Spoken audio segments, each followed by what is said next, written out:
visceral layer of Bowman's capsule, right? Visceral layer of Bowman's capsule. Okay. So if you're in Bowman's space, okay, we've done the filtration. We pushed our solutes and solution, okay, or plasma if you want, all right, across that filtration membrane. We know that that filtration membrane selects for what? Or filters by size and charge, okay? How does it filter by size? What's there that provides for that function? Yes, which are window size openings called fenestra. Yeah, the fenestrated type endothelium, okay? Fenestra. Now what filters it for, what provides for the filtration process that is for charge? Negative, go ahead. Okay. Yes, the negative charge of the basement membrane, again, in there is collagen, but also you have the filtration slit diaphragms, or just something called slit diaphragms.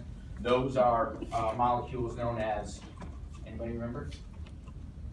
Nephrin and potassine, right? Nephrin and potassine. So now we know that this membrane filters by size and charge, and we have identified how it does that, okay? So now we're in Bowman space, okay, that, or the capsular space if you want, whatever term you wish. We can call that fluid what? Bowman's fluid, sure, that's great. Filtrate, ultrafiltrate, whatever you want, any of those three. Of course, you can't just make up a term, right? But filtrate or ultrafiltrate, that is what is in Bowman's space. What's the osmolarity of the Bowman's fluid? About 300 milliosmoles, right, about 300 milliosmoles. So it's almost like plasma, with the exception of what? And a few of these can be scattered in there. With the exception of albumins, right, okay? We don't want those albumins in there, because if they do get in there and they're not recovered or reabsorbed, would be a better word, right? We'll end up urinating those out. And then of course we'll lose our osmotic pressure, which we don't want to do. Okay, so we have to recover those. And where will they be recovered? Most of the time, if not actually for this case, it's all the time. But where will they be recovered or reabsorbed? What part of the nephron? And this is 100% of these. The PCT, that's a good guess. You'd be correct. PCT will reabsorb 100% of the proteins that do pass across that membrane.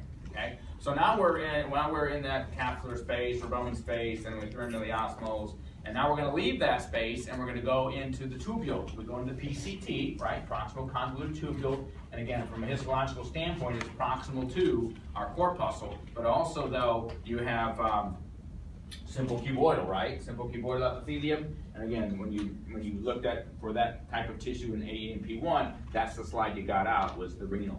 Okay. So now with the simple cuboidal, on the apical surfaces, you had what modification? It would provide for the function.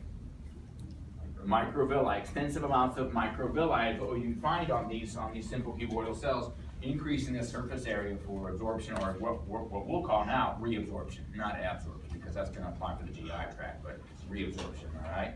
Okay, so now we're in the PCT, and in the PCT we notice these apical modifications, right? And we also know now most reabsorption occurs here because of the extensive microvilli. What kinds of things might be reabsorbed?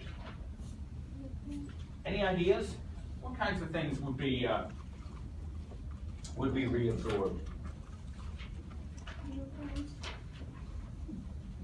What is it now? Glucose. You said glucose. Yeah, that'll be reabsorbed. Sure. Because that certainly does appear in our filtrate. We want to reabsorb glucose. Anything else? I mean, we could go on. There's a whole laundry list of things do get reabsorbed, but I picked on a couple of things here that we'll get to that are probably easier to appreciate their reabsorption than maybe a simple ion, like maybe potassium or something like that. We're not going to spend a lot of time on individual ions, but we have some big ticket items that we do want to look at for their absorption, and one of which is glucose. Would you also think maybe amino acids would want to be reabsorbed as well? These are constituents of the plasma, so we want to get these filtered, but we also want to reabsorb them. We don't want them to end up in the urine. Okay, that's what we don't want. So we've got glucose. How about these? Vitamins. You think they would be reabsorbed perhaps? Sure, absolutely. Okay, they would be reabsorbed. Okay, so we got glucose, amino acids, and vitamins, things that are going to be reabsorbed. Other things will too, but these are some big ticket items that we want to be able to kind of look at and know about. Just as an aside, would you think that 100% of the glucose that is filtered okay, will be reabsorbed in the PCT? Or do you think, hey, you know what, we can let a couple of them slide by and they can end up in the urine? I think they can. What is it? I think they can end up in the urine.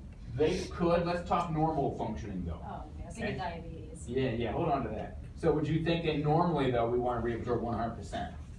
We don't want anyone to slip by. That is correct. Normally we want to reabsorb 100%. But sometimes though, we'll get to that in a little bit, sometimes though glucose can what's described as being spilled over into the urine, okay? Where it does appear in the urine, that's not ever a normal finding generally, okay? Where glucose spills over in the urine. And we got to figure out why, okay? Why this, which is transport maximum, okay? Transport maximum would be reached in something like glucose, which would allow it to be spilled over, if you want, into the urine, okay? Everything has a transport maximum, as we'll see, all right? And so even vitamins have a transport maximum, right? So maybe what are you thinking about with the word transport maximum? What comes to mind? What's it sound like? There you go. Yeah, that's exactly the maximum amount that is being transported. So it sounds like there could be carriers that are transporting things, molecules, and once these carriers are full, okay, it cannot transport anymore. I know that's kind of simple and you got it correct, but if you break it apart, that's what it is. These carriers get full, okay, and they can only carry so much. Maybe glucose, maybe amino acids, maybe vitamins, and they spill into the urine. They have reached their transport maximum. That's why glucose actually does spill into the urine, and we'll come to that just a little bit, okay, and identify the actual transporter that's in charge of this too. Okay, so now we're in a little bit of review mode. We've got the PCT list identified, and we've got a little bit of discussion going on, of reabsorption going on. We picked on a couple of things here. And now, when we think about how much the PCT reabsorbs, okay, 65% or so of the filtrate that is entering the tubule is reabsorbed, okay? 65% solids and solution. So most reabsorption goes on there. Where does most filtration or all filtration go on? 100% of the filtration occurs in the glomerulus, sure, yes. There's not a percentage, and which direction are things going first before I get to not a percentage? Which direction are things going if they're being reabsorbed? They're going from the tubule into the, yes, however, and he's absolutely correct, from the tubule into the capillary, there's a small space in between there that we have to recognize, even though we have the direction identified. What's that small space that will be between the tubule and the capillary? Yes, the interstitial space. So it'll go from the tubule to the